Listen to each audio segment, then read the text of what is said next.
मेरी बाइबल है, इसमें लिखे वचन के ऊपर मैं विश्वास रखता हूँ। बाइबल में जो मेरे लिए लिखा है मैं वैसा बन रहा हूँ।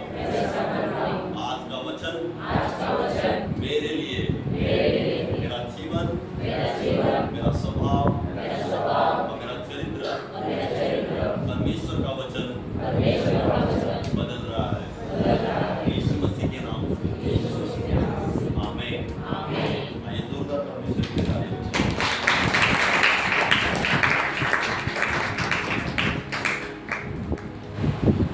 हालेलुया।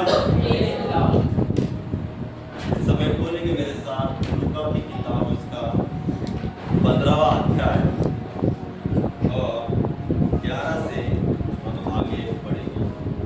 Hallelujah, hallelujah. सभी ने सुना है ना?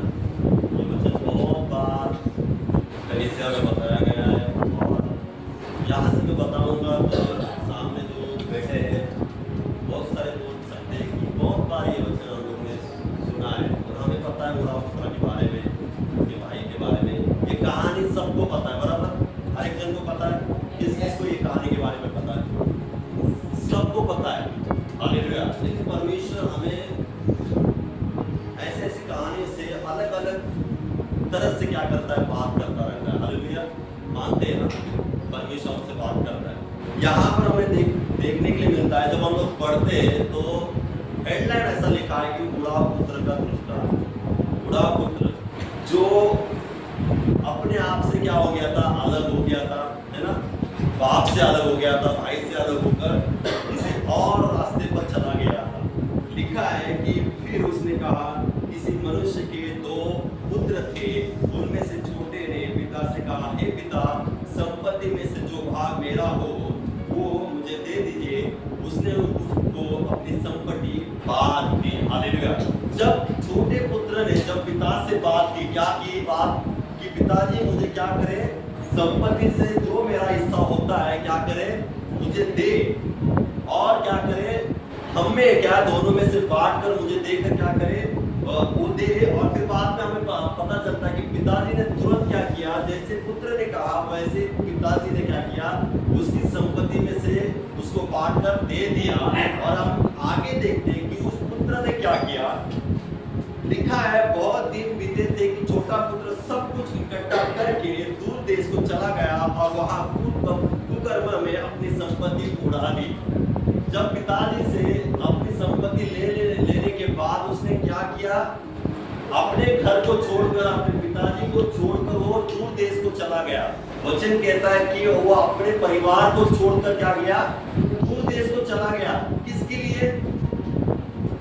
गलत काम करने के लिए। लिखा है कुकर्म, लिखा है कुकर्म में अपनी संपत्ति उड़ा दी। जब उसने संपत्ति ले ली अपने पिताजी से, जो उसका था उसने हिस्सा ले लिया और सब कुछ किसमें उड़ा दिया, गलत बातों में उड़ा दिया। जो संपत्ति उसकी थी उसने गलत बातों में उड़ा दिया, व्यभिचार में उड़ा दिया। और लिखा है कि जब वो सब कुछ खर्च कर चुका तब वो देश में बड़ा आकार पड़ा और वो कंगाल हो गया। हालेलुया। जब कुकर्म करने से पहले उसके पास बहुत सारी संपत्ति थी, वो धनी व्यक्ति था। हालेलुया। कौन था? धनी व्यक्ति था। लेकिन अचानक से उसके जीवन से संपत्ति चली गई, पैसा चला गया, सब कुछ चला गया और अचानक से वो क्या हो गया, कंगाल बन गया। कारण क्या था? खुद। हालेलुया। पिताजी कारण था? नहीं। भाई कारण था? नहीं। वो खुद कारण था। इस वजह से जो उसके पास संपत्ति थी, जो उसके पास धन था, सब कुछ उसके कारण चला गया और वो कंगाल बन गया। हालेलुया। और किसके ऊपर उड़ा दिया? वेश्या के ऊपर, है ना? स्त्रियों के ऊपर उसने क्या किया, अपना पैसा उड़ा दिया कुकर्म में और वो विचार करता गया, गलत काम करता गया और वो एक क्षण में क्या हो गया, कंगाल बन गया। धनी से कंगाल बन गया। हालेलुया। और आगे ऐसा लिखा है, इसलिए वो उस देश के निवासियों में से एक के यहाँ जा पड़ा और उसने उससे अपने खेतों में सूअर चराने के लिए भेजा। आगे लिखा है वो चाहता था कि उन फलियों से जिन्हें सूअर खाते थे अपना पेट भरे, और उसे कोई कुछ नहीं देता था। जब वो अपने आप में आया तब कहने लगा, मेरे पिता के कितने ही मजदूर को भोजन से अधिक रोटी मिलती है और मैं यहाँ भूखा मर रहा हूँ। हालेलुया। जब हम देखते कि उसके पास से पैसा चला गया, सब संपत्ति चला गया और कंगाल बन गया, तब हम देखते कि वो एक व्यक्ति के पास आकर क्या करने लगा, मजदूरी करने लगा। हालेलुया। जिस गांव में, जिस नगर में था, उस गांव में एक व्यक्ति ऐसा था, उस व्यक्ति के घर में या उसके पास जाकर वो क्या करने लगा, मजदूरी करने लगा। और एक ऐसी दिन था, ऐसा क्षण था कि वो आराम से बैठकर खाना खा रहा था। पिछले दिन वो देखता होगा तो उसको याद आता होगा कि मैं आराम से बैठकर खाना खाता होगा, है ना, खा रहा था। मजदूर आके उसको खाना खिला रहे थे, है ना, सब कुछ उसके सामने मेज को बिछाते होंगे। लेकिन ऐसा क्षण आ गया कि उसको मजदूरी करनी पड़ी, और कौन सा खाना खाना पड़ा, जो सूअर खाते थे वो खाना उसको खाना पड़ रहा था। हालेलुया। लिखा है कि तब उसको क्या याद आया, अपने पिताजी के घर की याद आई। कब? जब वो कंगाल हो गया, सूअर का खाना खाने के लिए उसको, है ना, मजबूर पड़ गया हो, तब उसको याद आ गई कि मेरे पिताजी के घर में जो मजदूर है उनको भी रोटी मिलती है, अच्छी अच्छी रोटियां मिलती है ना।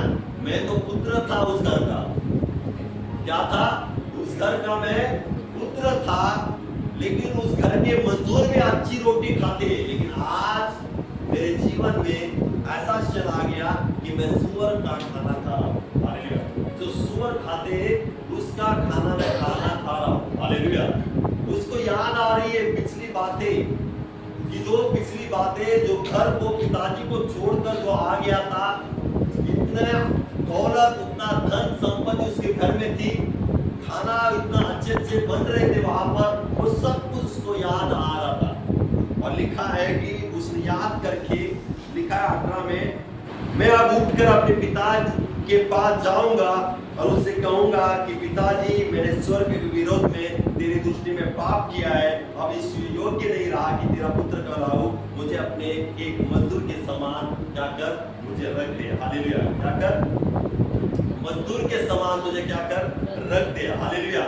जब उसको अपने आप में वो आया, उसको पता चल गया अपनी गलती कि मैंने क्या किया है, मैंने जो गलत काम किया है, व्यभिचार किया है, कुकर्म किया है, उसके वजह से मैं कंगाल बन गया।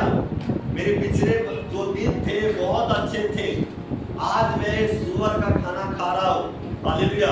लेकिन मैं पिछले दिनों में बहुत अच्छे मेज पर बैठता था, मेरे सामने खाना आता था, मुझे कुछ करने की जरूरत नहीं पड़ती थी, मजदूरी करने की जरूरत नहीं पड़ती थी, कष्ट करने की जरूरत नहीं पड़ती थी, सब कुछ सामने आता था। लेकिन आज मजदूरी करने के बावजूद भी मैं कौन सा खाना खा रहा हूँ, सूअर का खाना खा रहा हूँ। हालेलुया। मजदूरी करने के बावजूद भी, लेकिन पिछले दिनों में बिना मजदूरी करके उसके सामने अच्छी अच्छी वस्तुएं क्या करती थी, आती थी और वो खाना खाता था। कारण क्या था उसकी उन बातों का, सूअर का जो खाना वो खाने का कारण था, वो खुद था, क्योंकि उसने वेश्याओं के पीछे जाने का मन रखा। हालेलुया। पिताजी का घर छोड़कर, है ना, गलत काम के पीछे जाने का उसने क्या किया था, निर्णय लिया था। एक निर्णय ने उसका जीवन क्या किया था, वहां पर बदल दिया था। उसने निर्णय अच्छा लेता, पिताजी के साथ रहता तो अच्छे मेज पर खाना खाता, बिना मजदूरी के वो वहां पर घर पर अच्छे से रहता, सब कुछ अच्छे से उसके वातावरण, उसके आजू बाजू में रहता। लेकिन एक निर्णय जीवन क्या हो जाएगा, बिगड़ जाएगा, तो भी विश्वासी लोग, हमारे लोग क्या हो जाते, उसी रास्ते को क्या करते, अपनाते। हालेलुया। बहुत सारे लोग, है ना, उन्हें पता है कि ये रास्ते पर क्या है, पाप है, उन्हें पता है ये रास्ते पर गलत बातें हैं, तो भी क्या करेंगे, उसी रास्ते को अपनाएंगे और उस रास्ते पर चलते चलते जाएंगे, और एक बार ऐसा आएगा कि वो गिर जाते हैं। सबको पता है कि गलत है, लेकिन चुनाव क्या करते हैं, गलत का है। लेकिन परमेश्वर के लोगों, परमेश्वर चाहता है कि हमें सही चुनाव करना है। क्या करना है? सही चुनाव करना है। आज सही चुनाव करोगे तो कल का दिन आप आशीष में देखोगे। आज गलत चुनाव करोगे तो कल का दिन क्या हो जाएगा? खराब देखोगे। क्या हमारे ऊपर डिपेंड है? किसके ऊपर डिपेंड है? हमारा क्षमा करे और मुझे क्या करे? मजदूर के समान क्या करे? मुझे रखे। हालेलुया। कौन कह रहा है? पुत्र कह रहा है। अपने मन से कह रहा है कि मैं उठकर चला जाऊंगा अभी, क्योंकि सब कुछ चला गया, कंगाल बन गया हूं, मेरे पास कुछ नहीं अभी बचा, मैं सुअर का खाना खा रहा हूं। हालेलुया। अभी मैं पिताजी के पास जाऊंगा और पिताजी से कहूंगा कि मुझे मजदूर के समान रख। और हम देखते हैं कि पिताजी के पास जब वो आता है तो पिताजी क्या कहते हैं? दूर से देखकर क्या लगाता है? 20 में देखो लिखा है, तब तो उठकर अपने पिताजी के पास चला। वो अभी दूर ही है था कि उसके पिताजी ने उसे देखकर तरस खाया। क्या खाया? तरस खाया। इतने दिन से पुत्र बाहर था, गलत कामों में व्यस्त था, जितनी संपत्ति उसने ली थी पिताजी से सब कुछ उड़ा दिया, कंगाल बन गया। और बेटा आ रहा है और पिताजी क्या कर रहे? दूर से देखकर कि मेरा बेटा आ गया और तरस से भरकर क्या करता है? तरस आ जाता है अपने बेटे को देखकर। अभी बेटा कैसा होगा आपको पता है? सुअर का खाना खा रहा था, कपड़े गंदे हो गए, है ना, बाल पूरे फैले होंगे इधर उधर, मुंह काला हुआ होगा, है ना, सब कुछ हुआ होगा, उसका पूरा बॉडी खराब हुआ है, लेकिन वो बॉडी की तरफ नहीं देख रहा है, कपड़े की तरफ नहीं देख रहा है। हालेलुया। जो गंदा हो गया है, पिताजी उसके तरफ नहीं देख रहे। पिताजी किसको देख रहे? बेटे को देख रहे। बेटा, बेटे के ऊपर के कपड़े, बेटे के ऊपर लगा हुआ काला जो कलर होगा, गंदा होगा, वो नहीं देख रहा, लेकिन बेटा आ रहा है, वो तरस खाकर क्या कर रहा है? लिखा है कि वो दौड़कर उससे गले लगा और बहुत चूमा। हालेलुया। क्या किया? बहुत चूमा। लिखा है चूमा नहीं, बहुत चूमा, है ना, लिखा है ना, और बहुत चूमा, मतलब इधर चूमा हुआ, इधर इधर सब गले लगा के बहुत चूमा उसको। हालेलुया। उसने ये नहीं सोचा कि गंदा है, पहले उसको नहलाओ, है ना, कपड़े उतारो, उसको साफ करो, फिर मैं जाकर उसको छूता हूँ। ऐसा नहीं कहा।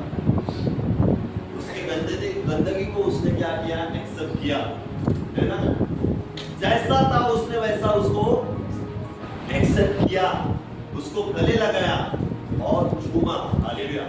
पिताजी ने तरस खाया और उसको छूमा। फिर हम देखते हैं आगे ऐसा लिखा है, पुत्र ने उससे कहा, पिताजी, मैंने स्वर्ग के विरोध में और तेरी दृष्टि में पाप किया है और अब इस योग्य नहीं रहा कि तेरा पुत्र कहलाऊं। हालेलुया। क्या कहा पुत्र ने? बूढ़ा पुत्र ने, पिताजी, मैंने किसके विरुद्ध में पाप किया है? स्वर्ग के विरुद्ध। इसका मतलब वो लोग अच्छे से प्रभु यीशु मसीह को जानते थे। वो लोग आराधना करने वाले, स्तुति करने वाले, प्रार्थना करने वाले लोग थे। वो परिवार प्रार्थना करने वाला होगा, वो परिवार स्तुति आराधना करने वाला होगा, और उस परिवार से ये व्यक्ति था। हालेलुया। समझ रहे कुछ? कौन सा परिवार था? प्रभु को मानने वाला, स्वर्ग को मानने वाला। स्वर्ग में कौन रहता है? परमेश्वर यहोवा, प्रभु यीशु मसीह, उसको मानने वाला वो परिवार था। और उस परिवार में से ये व्यक्ति, बूढ़ा पुत्र, गलत मार्ग पर चला गया। हालेलुया। विश्वास से आप ध्यान से सुने। वो कोई अविश्वासी लोग नहीं थे, है ना, स्वर्ग को मानने वाले, स्वर्ग में विराजमान होने वाले, परमेश्वर पर भरोसा रखने वाले लोग थे। इस वजह से जब पिताजी से वो मिला, तब पहला शब्द उसने क्या कहा? पिताजी, क्या करे? मैंने स्वर्ग के विरोध में, पिताजी को पहले नहीं कहा, पिताजी तेरे विरोध में। लिखा है कि मैंने स्वर्ग के विरोध में क्या किया है? पाप किया हो तेरी दृष्टि में, है ना, पाप किया स्वर्ग और तेरी दृष्टि में। पहला स्वर्ग कहा, फिर बाप ने बोला पिताजी तेरे दृष्टि में। हालेलुया। और आगे ऐसा लिखा है, और अब इस योग्य नहीं रहा कि तेरा पुत्र कहलाओ, परंतु पिता ने दासों से कहा झट अच्छे से अच्छा वस्त्र निकाल कर उसे पहनाओ और उसके हाथ में अंगूठी, पाँव में जूतियां पहनाओ और पला हुआ बछड़ा लाकर मारो ताकि हम खाए और आनंद मनाएं। हालेलुया। पिता को क्या करना नहीं है। यह पढ़ने के बाद पिताजी कुछ नहीं सोच रहे, उसने माफी मांगी पिताजी के सामने आकर स्वर्ग में, है ना, और तेरी दृष्टि में मैंने पाप किया है, क्षमा कर प्रभु। पिताजी, है ना, कहा होगा उसके बाद। पिताजी क्या देख रहे, बेटे को देख रहे केवल। अभी मेरा बेटा आ गया है, बेटे को क्या करो, इसके कपड़े निकालो, अच्छे कपड़े नहलाओ लगाओ और अच्छे कपड़े पहनाओ, अंगूठी पहनाओ और क्या करो, हम लोग आनंद मनाएंगे। क्या मनाएंगे? आनंद मनाएंगे। पिताजी का नेचर देखो आप, बड़ा पुत्र का नेचर, है ना। अभी सेकंड आया पिताजी का। पिताजी कुछ नहीं, पिताजी के मन में कुछ नहीं आया। बेटा आ गया ना, वो पिताजी बहुत खुश हो गए, बाकी कुछ नहीं चाहिए मुझे। हमें क्या करना है, अभी आनंद मनाना है क्योंकि मेरा बेटा आ गया है। आनंद मनाओ, खुशियां मनाओ। और आगे लिखा है, क्योंकि मेरा ये पुत्र मर गया था फिर जी गया, खो गया था अब मिल गया, और वे आनंद करने लगे। हालेलुया। क्या करने लगे? आनंद करने लगे। पिताजी बोल रहे कि ये मेरा बेटा क्या हो गया है, मर गया था। क्या हो गया था? मर गया था। कुछ दिन के लिए, कुछ महीनों के लिए वो क्या हो गया था, मर गया था। वो जीवित तो था लेकिन गलत रास्ते पर जाने वाले लोग मरे हुए जैसे, याद रखना। जो गलत रास्ते पर जाते, जो गलत रास्ता अपनाते, वो जीते जी मरे हुए लोग हैं। याद रखना विश्वासी लोगों, हम प्रभु में होने के बावजूद भी जब हम गलत रास्तों को अपनाते हैं, पाप को अपनाते हैं, व्यभिचार में फंसते हैं, गलत कामों में फंसते हैं, तो आप जीते जी क्या हो, मरे हुए लोग हो। हालेलुया। आप मर चुके हो इसमें, प्रभु में होकर भी आत्मिक जीवन में आप मर चुके हो। हालेलुया। लेकिन यहाँ पर ऐसा लिखा है कि बुरा पुत्र क्या हो गया है, मर गया था लेकिन अभी क्या हो गया है, जी उठा है। खो गया था और अभी मिल गया है, और हम क्या करेंगे, आनंद मनाएंगे। और यहाँ पर उस जगह पर, उस महल में क्या होने लगा, आनंद मनाने शुरू हो गया। खुशियां, गाना, ढोल बाजा सब कुछ होगा वहां पर। जो नहीं होगा वो वहां पर पछता होगा। फिर बाद में क्या हो जाता है यार, देखिए, परंतु लिखा है क्या, परंतु उसका जेठा पुत्र खेत में था। जब वो आते हुए घर के निकट पहुंचा तो उसने गाने बजाने और नाचने का शब्द सुना। अंत में उसने एक दास को बुलाकर पूछा, ये क्या हो रहा है? उसने उससे कहा, तेरा भाई आया है, तेरे पिताजी ने पला हुआ बछड़ा कटवाया है, इसलिए कि उसे भला चंगा पाया है। ये सुनकर वो क्रोध से भर गया और भीतर जाना चाहा, परंतु उसका पिता बाहर आकर उसे मनाने लगा। उसने पिता को कहा, उत्तर दिया, देख मैं इतने वर्ष से तेरी सेवा कर रहा हूँ और कभी भी तेरी आज्ञा नहीं टाली, तो भी तूने मुझे कभी एक बकरी का बच्चा भी न दिया, और कि मैं अपने मित्रों के साथ आनंद करूं। परंतु जब तेरा ये पुत्र जिसने तेरी संपत्ति वेश्याओं में उड़ा दी थी आया, तो उसके लिए तूने पला हुआ बछड़ा कटवाया। और उससे कहा, पुत्र तू सदा सर्वदा मेरे साथ है, परंतु और जो कुछ मेरा है वो सब तेरा ही है, परंतु अब आनंद करना और मगन होना चाहिए, क्योंकि तेरा भाई मर गया था फिर जी गया, खो गया था अब मिल गया है। हालेलुया। तीसरा व्यक्ति आप इस कहानी में आ गया, कौन सा? जेठा पुत्र। हालेलुया। जब ये सब बातें हो रही थी, आनंद हो रहा था, नाच गाना हो रहा था, है ना, तब जेठा पुत्र क्या कर रहा था? खेत में काम करता होगा। फिर वो घर लौटने का समय आ गया, तो घर आने के बाद दूर से देखा होगा कि गाने का आवाज आ रहा है, नाच रहे लोग।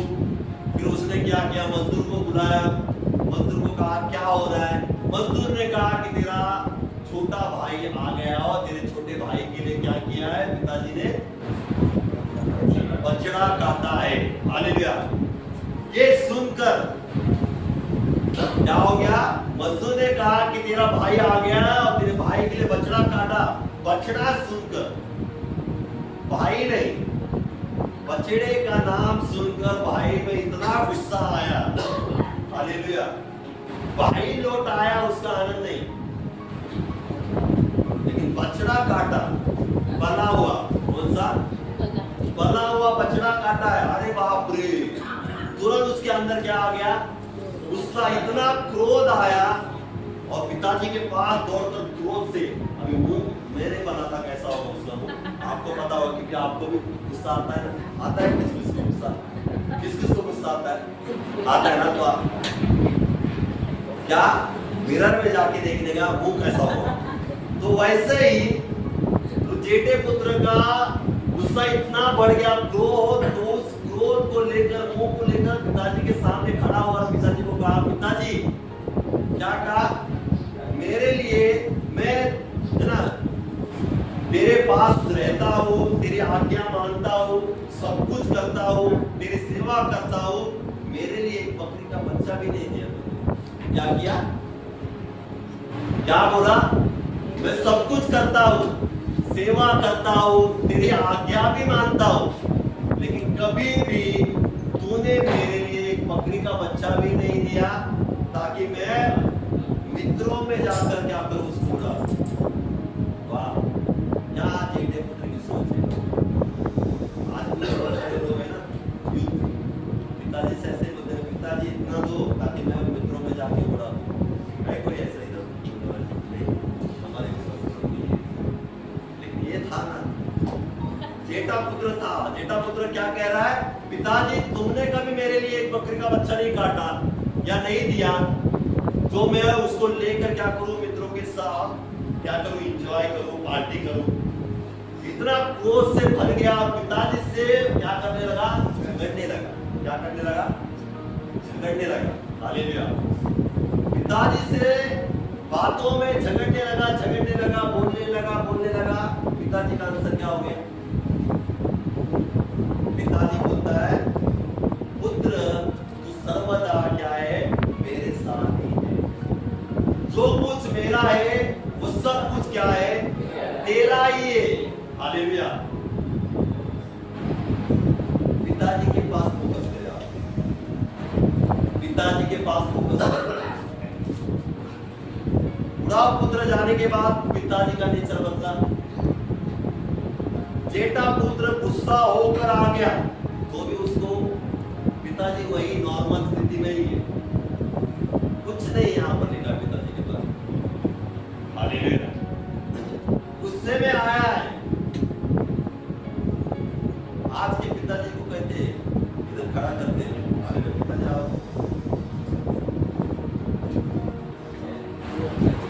बूढ़ा पुत्र भी आओ और ये भी आओ, तीनों भी आओ।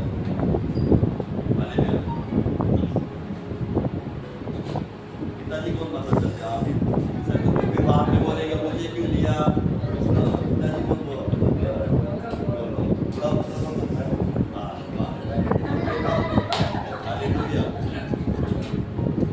ये कहानी के मेन पात्र है ना, पिताजी, जेठा पुत्र और बुढ़ा पुत्र, तीनों एक ही घर के लोग हैं।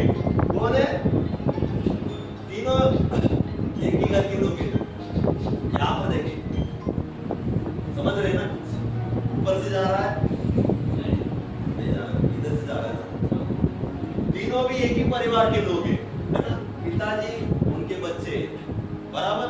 पिताजी का जैसा नेचर होगा वैसा बच्चों का नेचर होगा, हो सकता है, नहीं हो सकता। लेकिन तीनों भी परमेश्वर को मानने वाले लोग हैं ना, परिवार। हालेलुया। पिताजी के पास जेठा पुत्र आता है, पिताजी तूने मेरे लिए बकरी का बच्चा नहीं काटा, क्यों नहीं काटा, मैं तेरी सेवा करता हूँ, है ना, इतने खेत में मैं जाता हूँ, सब कुछ करता हूँ, तेरी आज्ञा भी मानता हूँ, इतना अच्छा क्या है, मैं बच्चा हूँ तेरा। लेकिन क्रोध है मेरे अंदर, क्या है, क्रोध है। क्रोध से भरकर पिताजी के पास आया। पिताजी जो क्रोध उसने दिखाया, पिताजी भी बोल सकता था वहां पर, चुप बैठ, मुझे मत सिखा, बोल सकता था, मुझे सिखाने की जरूरत नहीं है, इस घर का अधिकारी मैं हूं, क्या करना है और क्या नहीं करना है डिसाइड मैं करूंगा। हालेलुया, इस घर का मालिक मैं हूं, बूढ़ा पुत्र का तू, उसकी क्या करूं, उसके लिए बछड़ा काटूं, आनंद मनाऊं, ये मेरा मैटर है ना, मैं डिसाइड करूंगा, तू कौन है। इसके अंदर गुस्सा आना चाहिए था, इतना गुस्सा लेकर आया खेत से भरकर कि मेरे लिए नहीं काटा, नाच गाना चल रहा है, सब कुछ कर रहा है, मेरे लिए बकरी का बच्चा नहीं काटा, मैं मित्रों में जाकर मैं खाता उसको। लेकिन पिताजी के अंदर गुस्सा बिल्कुल नहीं आया, लेकिन पिताजी उल्टा उसको क्या कर रहा है, समझा रहा है, क्या कर रहा है, प्यार से समझा रहा है। क्या कह रहा है, पुत्र तू मेरे साथी है, क्या कर, तू मेरे साथी है, और जो कुछ मेरा है सब कुछ तेरा है। हो सकता तो पिताजी भी वहां पर उसके समान बनता, क्रोध से भरता, मुझे मत सिखा। आप होता है ऐसा, होता है ऐसा, होता है ना, ये क्रोध से भर गया तो दूसरा भी उससे ज्यादा क्रोध से भरेगा, तू मुझे क्रोध कर रहा है, तेरे ज्यादा है ना, मेरा क्रोध ज्यादा है, तेरे से ज्यादा क्रोध है, दिखाओ क्या, है ना, ऐसा होता है। ये कैरेक्टर है ना हमारे परिवार में, याद रखना, ये कैरेक्टर के, ये 3 कैरेक्टर के लोग हमारे परिवार में हो सकते हैं। हालेलुया, बूढ़ा पुत्र के समान कैरेक्टर वाला व्यक्ति जन परिवार में हो सकता है, प्रभु में होने के बावजूद भी उसको संसार की लत होगी, प्रभु में जीवन जीता है तो भी संसार का जीवन जीने के लिए उसको खींचता होगा, उसको लगता होगा कि संसार का जीवन अच्छा है, वहां पर मौज मस्ती है, प्रभु में मौज मस्ती नहीं है, केवल संडे जाओ, बैठो, वचन सुनो और घर पे आओ। लेकिन बाहर संसार का जीवन क्या है, नाच गाना, बॉलीवुड का गाना, है ना, ये गाना वो गाना, ढोल बजाना, बहुत अच्छा है, संसार में मौज मस्ती है। हमारे परिवार में ऐसा कोई हो सकता है, प्रभु में होने के बावजूद भी संसारिक बातों में, संसारिक रीति रिवाजों में ज्यादा इंटरेस्ट रखने वाले लोग, समझ रहे, प्रभु में होने के बावजूद भी संसार के रीति रिवाज में फंसने वाले लोग हमारे परिवार में हो सकते हैं। हालेलुया, परिवार में दूसरा भी कैरेक्टर हो सकता है, जेठा पुत्र के समान, प्रभु में है, अच्छा है, सब कुछ सेवा कर रहा है, आज्ञा मानने वाला भी है, लेकिन क्रोध से भरा हुआ व्यक्ति हो सकता है, जिन्हें तुरंत क्रोध आता होगा, वजह है ना, बिना वजह का क्रोध। अभी जेठा पुत्र का क्रोध आने का कारण वहां कुछ नहीं था, जेठा पुत्र बड़ा पुत्र है ना, तो उसको वो समझदार होना चाहिए था वापस कि मेरा छोटा भाई जब वो बातें, गलत बातें छोड़कर घर पर आया तो बड़े भाई ने क्या करना चाहिए था, आनंद मनाना चाहिए था, खुशियां मनाना चाहिए था कि गलत रास्तों को छोड़कर वो घर पर आया है तो मैं भी इनमें शामिल हूँ और आनंद करूँ, खुशियां मनाऊं। लेकिन नहीं, वो क्या चाहता था, क्रोध, अंदर क्रोध था और भेदभाव करने वाला मन उसके अंदर था, भेदभाव करने का, मुझे क्यों नहीं और उसको क्यों, उसने गलत काम किया, उसके लिए बछड़ा काटा और मेरे लिए बकरी क्यों नहीं काटा, भेदभाव होता है ना, घर में भी भेदभाव करने वाला कैरेक्टर होता है। घर में छोड़ो, ये घर में देखो, कलीसिया का घर में पास्टर ने इसको ही क्यों कहा, मुझे क्यों नहीं कहा, पास्टर ने आज उसको ही प्रेसिडेंट कहा, मुझे नहीं क्या कहा, है ना, पास्टर ने उसको ही क्यों आगे कहा रखा है, हमें क्यों नहीं, भेदभाव करना, बराबर ना। इसका क्या कहा, क्या था, भेदभाव, मेरे लिए बछड़ा नहीं काटा, बकरी नहीं दिया, उसके लिए अच्छा बकरा पला हुआ बछड़ा काटा, मेरे लिए नहीं काटा। आज भी ये भी घर में, कलीसिया के घर में भी ऐसे कैरेक्टर वाले लोग हो सकते हैं, जेठा पुत्र के समान, हालेलुया, जो भेदभाव करने वाले हो सकते हैं। पास्टर ने मेरे लिए ऐसा नहीं कहा, मेरे लिए वैसा नहीं किया, हमारे परिवार में ऐसा नहीं किया, है ना, प्रभु भोज नहीं दिया, उनको ही प्रभु भोज क्यों दिया, हालेलुया, बराबर ना। हमें प्रभु भोज नहीं मिला आज तो हम गुस्सा करेंगे, अरे लेकिन पास्टर क्या करते हैं उन्हें पता है अच्छे से, पिताजी को पता है क्या है ना करते हो, अच्छे से पता है। तीसरा कैरेक्टर सबसे अच्छा कैरेक्टर है पिताजी का। कोई है घर में ऐसा कैरेक्टर वाला? हालेलुया।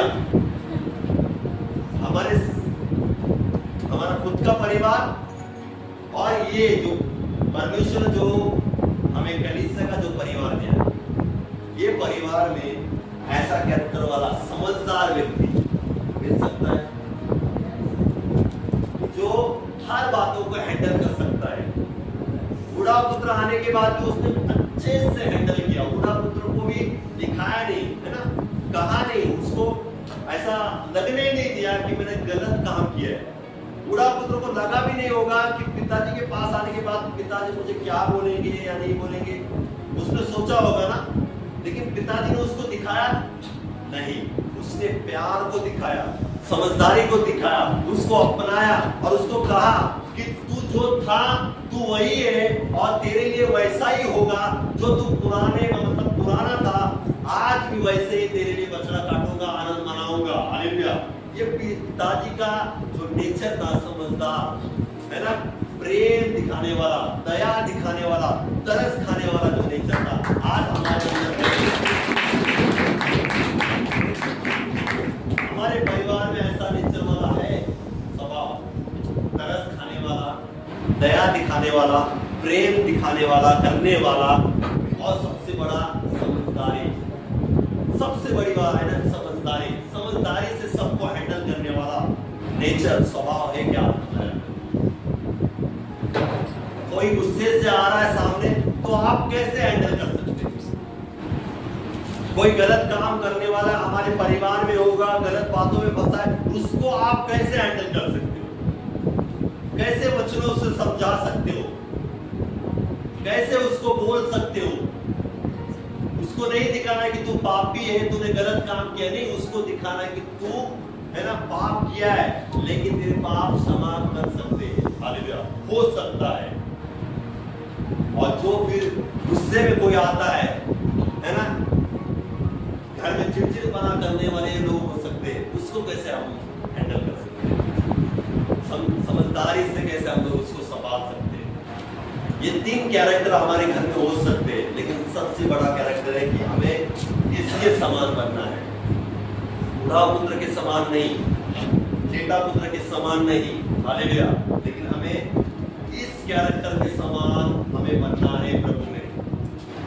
हर बातों को कवर करने वाला, हर एक सिचुएशन को हैंडल करने वाला, सिचुएशन कैसी भी क्यों ना हो उसको धीरे से, प्रेम से, है ना, उसको हैंडल करके दोनों को भी, बूढ़ा पुत्र को भी और जेठे को भी उसने क्या किया? नॉर्मल कर दिया। पिताजी किया कि नहीं? दोनों को भी नॉर्मल किया और वो परिवार अच्छे से फिर वापस रहना शुरू किया होगा। आज भी कलीसिया हमारे परिवार में, है ना, शांति और आनंद को चाहते हो तो इस कैरेक्टर को अपनाओ। हमारे परिवार में, है ना, सब कुछ अच्छा देखना है, सब कुछ सही से देखना है, तो इस कैरेक्टर को क्या करना है? अपनाना है। जहां परमेश्वर मैं ऐसा बनूं, दया करने वाला, तरस खाने वाला, सिचुएशन को समझने वाला कैरेक्टर में बनूं, है ना, तब जाके हमारे परिवार में शांति और आनंद बनेगा, तब जाके हमारे परिवार में आनंद, है ना, खुशियां आएगी, जैसे इस परिवार में आ गई। पिताजी के कारण, पिताजी भी इन दोनों के समान होता तो बूढ़ा पुत्र भी कभी भी उस घर में प्रवेश नहीं कर सकता। और जेठे और इनके बीच में क्या हो जाती, लड़ाई हो सकती थी, झगड़े हो सकते थे। लेकिन इन दोनों को संभालने वाला कौन था? पिताजी। आज भी आपको भी इस पिताजी के समान घर में स्टैंड लेना पड़ेगा, तब जाके घर में आनंद खुशियां आएगी और बने रहेगी अंत तक। कभी भी झगड़े लड़ाई नहीं होगा। मैं ये नहीं कहता कि लड़ाई झगड़ा नहीं होता, लेकिन संभालने वाला चाहिए। लड़ाई झगड़े होते छोटे मोटे, है ना, लेकिन उसको संभालने में भी आना चाहिए। ज्यादा लास्ट एंड तक लेकर जाने वाले लोग नहीं चाहिए, नहीं तो घर क्या हो जाएगा? तहस नहस हो जाएगा, घर घर नहीं रहेगा। हालेलुया। तो आज का वचन यही है आप सभी के लिए कलीसिया, कि हमें इसके समान बनना है, इस पिताजी के समान बनना है। इतनी बड़ी समस्या तकलीफ उसके जीवन में आई, बेटा एक चला गया, एक बेटा गुस्से से भरकर आ गया, तो भी उसने सब कुछ हैंडल किया, तो भी उसने प्यार से और समझदारी से सब कुछ हैंडल किया। आज भी कलीसिया हमें वैसे ही करना है, हमारे घर में भी और इस घर में भी। इस घर में भी आपको लगता होगा कोई मेरे आगे जा रहा है ना, सामने खड़ा है, पास्टर ने उसको कहा है, तो समझदारी से क्या करना है कि मेरा भी समय आएगा। जैसा उसका समय आज आया है, कल मेरा भी समय आएगा सामने आने का। हालेलुया। ये समझदारी और एक याद रखें कि जो कलीसिया में नियम किया था कि प्रभु को उनको ही देना है जो रेगुलर कलीसिया अटेंड होती है। तो जो सामने वाले होंगे उन्होंने समझदारी से क्या करना चाहिए? हाँ, मैं गलत हूँ, मैं कलीसिया अटेंड नहीं होता हूँ, 4 संडे कलीसिया नहीं आता हूँ, तो मैं गलत हूँ। हालेलुया।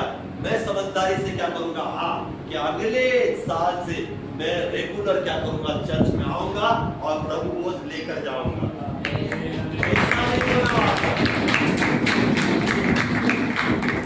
गुस्सा करके कुछ नहीं होगा। यहाँ पर जो पास्टर ने प्रभु के द्वारा जो भी हो, जो नियम लागू किए, किसके लिए किए? हमारे लिए, हमारे अच्छाई के लिए किए, कि हमारा जीवन अच्छा रहे, हम परमेश्वर के साथ क्या हो जाए, एक संगति में आए। 3 संडे गायब, 1 संडे कलीसिया में आकर क्या फायदा? हालेलुया। क्या फायदा है 1 संडे कलीसिया में आकर, 3 संडे गायब, बुढ़ा पुत्र के समान संसार में? यही है ना, बराबर की नहीं? बुढ़ा पुत्र के समान संसार में 1 संडे केवल आने का। फिर बाद में कलीसिया जब रूल्स बनाती है, 1 संडे आने वाले लोगों को प्रभु भोज नहीं मिलेगा, फिर गुस्सा होने का कारण नहीं है, क्योंकि कारण क्या है? हम ही है ना। प्रभु भोज नहीं लेने का कारण खुद ही है, हमारे कारण हमें प्रभु भोज नहीं मिलता। तो प्रभु भोज चाहिए, प्रभु के संगति में रहना है, प्रभु के पास हमें और नजदीक में जाना है, तो हमें कलीसिया आना बहुत जरूरी है। 4 और 5 ऐतवार हमें कलीसिया में अटेंड होना बहुत जरूरी है। हालेलुया।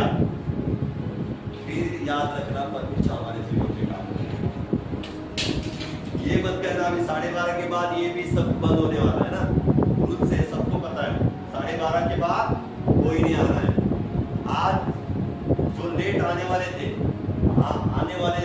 हमारा परिवार भी होगा, उसको भी हम लोग भेजने वाले थे, आपको पता है, उनको भी हम लोग क्या करने वाले थे, भेजने वाले थे। किसी को नहीं, रूल सबके लिए, पास्टर के परिवार के लिए भी और सबके लिए रूल्स बराबर है, तब जाके लोग क्या हो जाएंगे, सुधर जाएंगे, परमेश्वर के है ना लिए गंभीर बन जाएंगे। नहीं तो कोई गंभीर नहीं है, कोई भी परमेश्वर के लिए गंभीर नहीं है।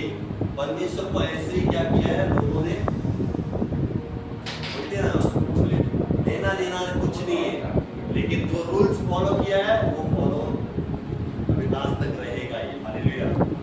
तो याद रखें, समझदार जो लोग हैं, समझदार, वो परमेश्वर की वाणी को सुनेंगे।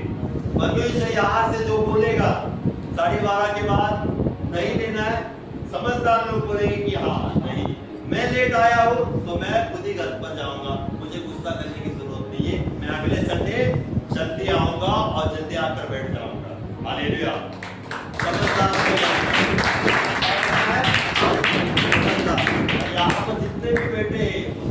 क्या है?